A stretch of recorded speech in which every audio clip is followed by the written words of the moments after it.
कि मुख्तार अंसारी को जहर देकर मारा गया है। पटाखे फूट रहे हैं, एक वर्ग तो बहुत खुश है, नहीं, नहीं, नहीं, जश्न मना नहीं, रहे तो हैं। जो वर्ग खुश है वो सारी गुफाओं की औलादें होंगी, उनको कोई मतलब नहीं, क्योंकि मौत और जिंदगी जो है अल्लाह के हाथ वो में। कह रहे बाहुबली था, क्रिमिनल गुंडा था, माफिया मर गया। है ना, शहाबुद्दीन को मार दिया जाता है, उसके बाद अतीक को लाइव मारा जाता है पुलिस कस्टडी में, पुलिस के सामने, और पुलिस की बंदूकें जंग खा जाती, वो पलटवार भी नहीं करती। कीजिए, कानून पे भरोसा कीजिए, पुलिस पे भरोसा कीजिए। कानून पर भरोसा करा था तो हमने देखा था कि अतीक कांड हो गया था, कानून पे भरोसा करा था तो हमने देखा था कि शहाबुद्दीन कांड हो गया था, कानून पर ही भरोसा करा था तो आज आप ही देखिए कि किस तरह मुख्तार कांड हो गया। तो आई है कि हार्ट अटैक हुआ है। हार्ट अटैक एक बात है, परसों बीमार होते हैं। मेडिकल रिपोर्ट आई है। मेडिकल रिपोर्ट बनाने वाले कौन है? जो मारने वाले हैं, जो जेल में ले जाने वाले हैं, जो अतीक का एनकाउंटर करने वाले हैं, जो शहाबुद्दीन को मारने वाले हैं, जो आजम खान को लगातार टारगेट करने वाले, जो मुस्लिम समाज को टारगेट करने वाले, वही लोग तो हैं। या आप जाकर पोस्टमार्टम बना की रिपोर्ट बना, माफिया मारा गया और मुसलमान क्यों सीना पीट रहे हैं? मुसलमान सीना क्यों नहीं पीटेगा भाई? हमारा एक नेता मरा है,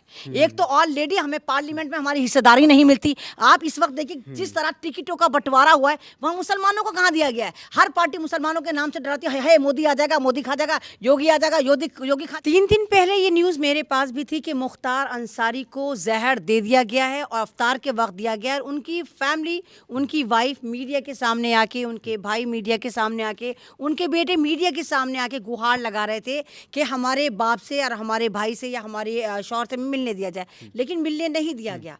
तो ये चीज़ दर्शाती है कि इलेक्शन से ख़ास पहले 1-2 महीने पहले वो ऐसी कौन सी मजबूरी थी कि आपने एक बार फिर मुस्लिम समाज के एक लीडर को, बाहुबली को, कुर्बानी का बलि का बकरा बना दिया। लोग ये कह रहे हैं बड़े खुश हो रहे हैं। जब बाहुबली आपने जोड़ ही दिया तो फिर क्या फर्क पड़ता है समाज को? नहीं देखिए, आप किसी को ऐसे नहीं मार सकते। हर एक को इंसान अपने अंदर एक तोप होता है। आप एक बात बताइए, अगर आपने जुर्म करा है, आप गिल्टी हैं, तो आप तो ऑलरेडी जेल में है ना, आप भागे तो नहीं फिर रहे। पटाखे फूट रहे हैं, एक वर्ग बहुत खुश है, जश्न मना रहे हैं। तो जो वर्ग खुश है वो सारी गुफाओं की औलादें होंगी, उनको कोई मतलब नहीं, क्योंकि मौत और जिंदगी जो है अल्लाह के हाथ में। बाहुबली था, क्रिमिनल गुंडा था, माफिया मर गया। नहीं तो कहने की बात है, जो क्रिमिनल गुंडे जो बाहर फिर रहे हैं, आसाराम बापू है, चिन्मयानंद है, सेंगर है, इनसे बड़े माफिया, इनसे बड़े गुंडे तो कुछ हो नहीं सकते। अभी एलविश यादव है और बहुत बड़े बड़े माफिया हैं, वो तो आज़ाद फिर है और सीधे ये देश को बांटने की बात कर रहे हैं। और मैं तो नहीं मानती कि अगर आपकी किसी से लड़ाई होती है दानिश, और आपको एकदम से इत्तला मिलती है कि जिससे आपकी लड़ाई थी, आपका दुश्मन था, वो दुनिया से चला गया, तो आपकी इंसानियत ही कहती है कि आप तमाम चीज़ों को भूल के पहले उसके घर जाते हैं। पटाखे नहीं फूटने चाहिए। नहीं, पटाखे क्या फूटने चाहिए? इंसान को खुश भी नहीं होना चाहिए। खुश तो वो हो जो ये कहे कि हाँ वो आबे हयात पी कर आया, वो दुनिया में बाकी रहेगा, क्योंकि मौत तो जो दुनिया में आया उसको वापस जाना है, इंसान को मौत का मजा चखना है। तो अगर कोई दूसरे की मौत पर खुश हो रहा है, मैं तो उसको इंसान मानती ही नहीं। जैसे जैसे बाहुबलियों की मौत हो रही है, उस पर एक योगी जी का नारा है, मट्टी में मिला देंगे। कई बीजेपी के नेता इस तरह के वर्ड इस्तेमाल करते हैं, तो लोग सोशल मीडिया पे इसको भी ट्रेंड करा रहे हैं। नहीं, वो ये देखिए कि बाहुबली कहना या माफिया कहना, और अगर ये वाली बात थी तो फिर उस वक्त ये सरकारें कहाँ सो जाती हैं। आप ये देखिए कि अतीक ये तो क्या नाम है, मुख्तार अंसारी जो हैं, मुख्तार अंसारी एक फ्रीडम फाइटर के पोते रहे हैं। मुख्तार अंसारी उपराष्ट्रपति के भतीजे रहे हैं। मुख्तार अंसारी एक सांसद के भाई रहे। मुख्तार अंसारी, हाँ, हामिद अंसारी के भांजे रहे ना। और मुख्तार अंसारी खुद एक विधायक और सांसद रहे। इनके तो पूरा खानदान पॉलिटिकल है। तो जिस वक्त इन लोगों को टिकट दिया जा रहा था, तो उस वक्त ये तमाम गुफाओं की औलादें कहा थी, तब तो इन्होंने नहीं कहा कि माफिया को टिकट दिया जा रहा है। और जिस लिहाज से अब बीजेपी में देखिए आप माफियाओं को, नचनियों को, गवर्नियों को टिकट दिया जा रहा है, तो ये तो इस तरह दर्शाता है ना कि एक पूरी फिल्म इंडस्ट्री जो है अब सारे के सारे मुजरे जो है वो पार्लियामेंट में करेगी जाकर। मतलब एक तो ये सारे के सारे बॉलीवुड वहां पर ट्रांसफर कर रहे हैं, तो ये तो सारा का सारा वैसे ही हिंदुस्तान में एक तरह का अजीब किस्म का नैरेटिव सेट करा जा रहा है। पप्पू यादव ने, बिहार के बड़े नेता हैं, कांग्रेस में शामिल हुए कुछ दिन पहले, उन्होंने बड़ा बयान दिया, हत्या से जोड़ा है इसको कहीं ना कहीं। ये कैसा बयान है फिर? देखिए, पप्पू यादव ने कहा, आप तेजस्वी यादव ने खुद कहा कि मुख्तार अंसारी को जहर देकर मारा गया है। और आप जैसे देखिए पहले बिहार के शेर उनको मारा जाता है ना, शहाबुद्दीन को मार दिया जाता है, उसके बाद अतीक को लाइव मारा जाता है पुलिस कस्टडी में, पुलिस के सामने, और पुलिस की बंदूकें जंग खा जाती, वो पलटवार भी नहीं करती, है ना। उसके बाद अब ये देखिए मुख्तार अंसारी को मार दिया जाता है। और लगातार ऐसी न्यूज़ भी आ रही है कि खुद आजम खान कई बार कह चुके हैं कि मेरी जान को खतरा है, मैं भी किसी बात जेल में मारा जा सकता हूँ, और मुझे भी जेल में कुछ अजीब किस्म के खाने दिए जा रहे हैं जिससे मुझे ऐसा लगता है कि मेरी बॉडी वीक पड़ रही है। तो सवाल यही कि मुसलमान ही क्यों, पहले तो मतलब ऐसा लग रहा है कि जैसे मुर्गों को पहले पाला जा रहा है, मुझे मुसलमानों को पहले पार्लियामेंट तक पहुंचाया जा रहा है, फिर इनको पाल पोस के इनको हलाल करा जा रहा है। आपको क्यों लग रहा है कि मुसलमान टारगेट हो रहे हैं? तो मतलब आपको नहीं लग रहा कि मुसलमान टारगेट हो रहे हैं? वो तो कह रहे हैं कि बाकी जो है उनकी भी गाड़ी पलटी है। नहीं ये बाहुबली नहीं, की। नहीं ये देखिए सारे के सारे ड्रामे, मैंने ये कहा ना कि 24 का इलेक्शन और सबसे बड़ा जो मामला था हिंदुस्तान में इलेक्टोरल बॉन्ड, वो जिस तरह मंजर आम पे आ रहा था और भारत की इसकी भारतीय जनता पार्टी की रूलिंग पार्टी की बदनामी हो रही थी, तो ये आनंद फानंद सीए लेकर आए थे कि शायद वाला मामला दब जाए, तो सीए भी इतना कारगर साबित नहीं हुआ। उसके बाद इन्होंने केजरीवाल को उठाकर जेल में डाल दिया कि शायद हो सकता है कि केजरीवाल की वजह से लोग इस मुद्दे को भूल जाए, लेकिन ये मुद्दा लोग नहीं भूले। और जिस तरह SBI बेनकाब हुआ कि उसने किस तरह चंदे के धंधे में भारतीय जनता पार्टी को शाना बशाना मदद करी, तो अब उस कड़ी में आपको लोग सवाल कमेंट में भी लिखते हैं कि अब देखो एमन रिजवी आएंगी, छाती पीटेंगी, इस तरह की बात लिखते हैं, और आपको भद्दी भद्दी गालियां से भी नवाजा जाता है। नहीं तो गाली देने से तो गालियां तो तमाम फ्रीडम फाइटर को दी गई है, भगत सिंह को भी गालियां दी गई हैं। अतीक अहमद पे आपने बोला, फिर अभी आप बोल रही हैं। देखिए अतीक अहमद अगर ऑलरेडी है तो किसी भी कोई भी भारतीय नहीं, कोई भी इंसानों का अगर आप उसके सामने सवाल रखें कि जो बंदा ऑलरेडी पुलिस कस्टडी में था, पुलिस के साथ था, उसके बावजूद कुछ गुंडे आते हैं और वो अतीक अहमद को पुलिस की कस्टडी में मार के चले जाते हैं, तो सवालिया निशान या तो सरकार पर आता है। केस तो अलग है ना, फिर ये तो मौत हो जाती है। ये तो जेल में मारा गया ना, केस का अलग कैसे? वो भी पुलिस कस्टडी में था, ये भी पुलिस कस्टडी में, ये जेल कस्टडी में, हॉस्पिटल में नहीं हॉस्पिटल में तो मरने के बाद लेकर गए जब इन्हें पूरा यकीन हो गया कि अब ये बचेगा ही नहीं। एक बात बताइए, जब कोई बंदा बीमार होता है, चाहे वो जेल में हो चाहे वो घर में हो, सबसे पहले उसको उसके रिश्तेदारों से मिलने दिया जाता है, उसकी बीवी से, तो उसके बच्चों से, तो उसके भाई से। इनका बेटा खुद कह रहा है कि मैं 600 मीटर पता नहीं बहुत बता रहे थे, मैं पैदल चल के गया, उसके बावजूद मेरे बाप से मुझे नहीं मिलने दिया गया, बीवी को नहीं मिलने दिया। तो वो ऐसा कौन सा रास्ता, वो ऐसे कौन से रास्ते जिनको मिटाया जा रहा था, छुपाया जा रहा था कि ताकि वो ना मिल पाए, और मुख्तार अंसारी अपनी फैमिली को, अपनी बीवी को, अपने भाई को, अपने बेटे को ना बता पाए कि उनके साथ करा क्या है।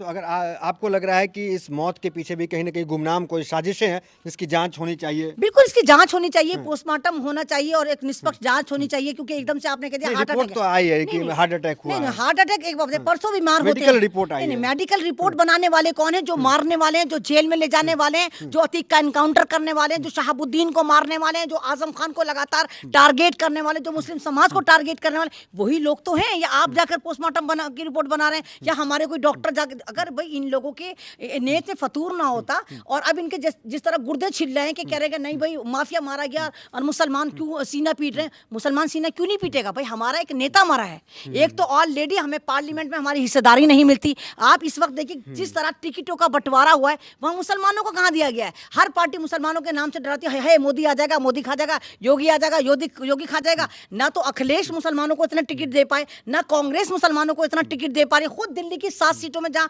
मुसलमानों का 2 सीटों पे पूरा होल्ड है, ओखला वाली सीट और ईस्ट सिलमपुर वाली सीट, वहां मुसलमानों को नहीं दिया जा रहा। तो ये तमाम की तमाम चीजें दर्शाती कि हर दौर में हिंदुस्तान में, हर दौर में मुसलमान जो सिर्फ पॉलिटिक्स का एक यूज करने वाला आइटम बना दिया गया, लेकिन मुसलमान की कोई सुनवाई नहीं है, ना मुसलमानों के लिए कोई आवाज उठाता है। आप जिस तरह से बयान दे रही है, लेकिन हमें लगता है कि मुख्तार अंसारी जहां से आते हैं वहाँ सिर्फ गाजीपुर जहाँ वो विधायक बनते हैं, वहाँ तो 20% ही मुसलमान है, तो हिंदू वोट भी तो उनको मिलता होगा, तो किन से दुश्मनी उनकी होगी? तो आप तो ये देखिए ना कि अगर आप खुद ही कह रहे हैं कि हिंदू वोट मिलता होगा, मिलता 20% मुसलमान से तो जीतेंगे नहीं, मिलता नहीं होगा, मिलता था। यानी कि वो उस जमीन का मसीहा था, वो उस जमीन के लोगों को पाल रहा था, उनकी सिक्योरिटी कर रहा था। वो एक ऐसा मसीहा था कि वाकई वो एक पॉलिटिकल नेता नहीं बना था, वो मसीहा बना था, इसीलिए वो उन लोगों की कफालत कर रहा था। और जाहिर सी बात है सारे नेता इस वक्त चंदा चोर बने हुए हैं, लुटेरे बने हुए हैं, तो इन लोगों को लग रहा होगा कि अगर कुछ नेता ऐसे हैं जो वाकई जनता के हितों की बात करते तो हमारा हित खराब ना होता, क्योंकि हम जिस तरह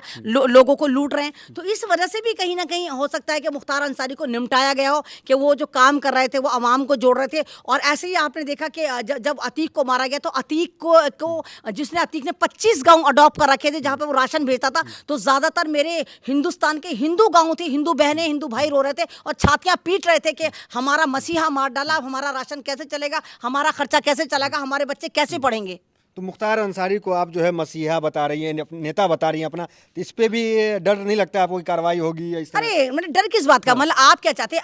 आप अगर डर का मुझे डरावा दे रहे हैं तो आप सीना ठोक के कहिए कि हिंदुस्तान में ठोकतंत्र चलता है। आप कहो कि नहीं संविधान नहीं चलता। आप संविधान तो है। नहीं तो संविधान मुझे मेरे बोलने की इजाजत देता है, संविधान मुझे बोलने की इजाजत देता है, खाने की इजाजत देता है, मजहब की इजाजत देता है, किसी भी पार्टी को वोट देने की इजाजत देता है। आप मुझे क्यों डरा रहे हैं कि आपको डर नहीं लगता, आपको डर नहीं लगता? आपको कहीं, आप तो कहीं पैसा वैसा लेके नहीं है कि आप भी चाहते हैं कि कलाम वाले मुसलमान बनिए, आप मुख्तार वाले मुसलमान बन रहे हैं, अतीक वाले मुसलमान बन रहे हैं। देखिए कलाम को कौन सा छोड़ बनेंगे तो फिर मिट्टी में मिलाए जाएंगे। कलाम वाले मुसलमान को, कलाम को कौन सा, जब कलाम का इंतकाल हो तभी लोग खुश हो रहे थे।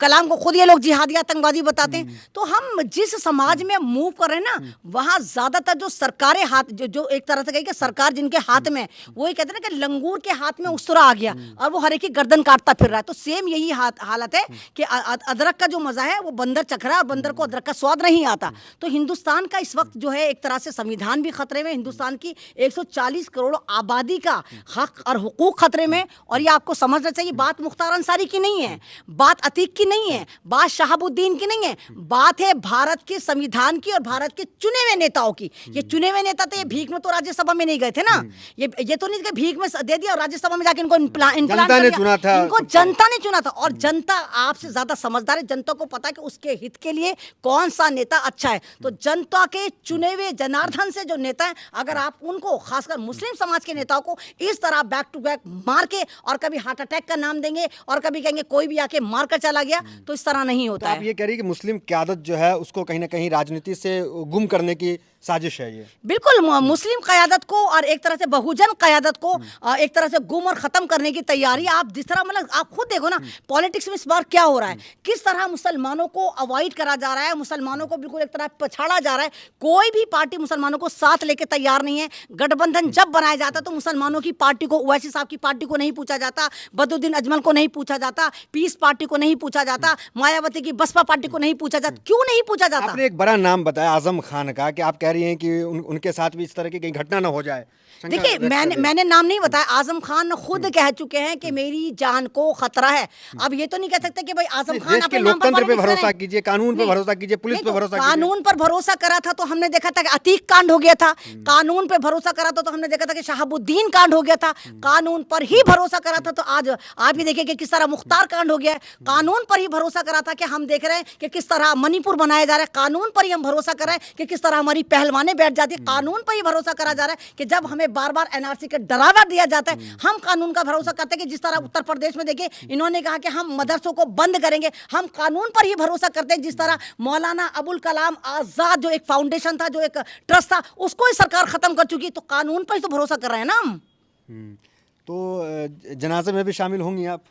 देखिए जनाजे में तो नहीं, जनाजे में कोशिश करेंगे। वैसे उम्मीद तो कम है कि माह रमज़ान है और बहुत दूर है, लेकिन हाँ पूरी फैमिली के लिए हमारे दिल में बहुत दर्द है। और पूरे हिंदुस्तान नहीं, पूरी दुनिया का वो मुसलमान, और मुसलमान ही नहीं, वो लोग जो वाकई दर्द रखते हैं। क्या रिश्ता है आपका? देखिए इंसानियत का रिश्ता है वो, क्योंकि हमारा पालने वाला और हमारा पालनहार एक है। वो नेता थे और वो चुने हुए जनता के चुने हुए लीडर थे, और जनता को उनका बहुत, जनता की नज़र में आदर और सम्मान था। गाजीपुर की वो जानते, गाजीपुर के हर दिल में मुख्तार अंसारी धड़कते हैं। तो जाहिर सी बात है, जब एक इंसान इतना अच्छा होता है और उसको इस तरह मार दिया जाता है माह रमजान में, और उसकी फैमिली को मिलने नहीं दिया जाता, तो फिर लगता है कि वाकई दाल में कुछ काला नहीं, पूरी दाल ही काली है। आपकी वीडियोस जो है काफ़ी वायरल होती है। हम चाहेंगे कि एक अपील भी आप करें, क्योंकि उनके घर पे लोग इकट्ठे हो रहे हैं, ताकि शांति व्यवस्था जो है वो बनी रहे, कानून जो है वो सुचारू रूप से चले। इसकी एक अपील भी चाहेंगे कर दे कि जो आपके भी चाहने वाले हैं वो ऐसा कुछ कदम न उठाएं। मुझे मालूम है कि मुझे अपने भारत के मुसलमानों पर पूरा यकीन है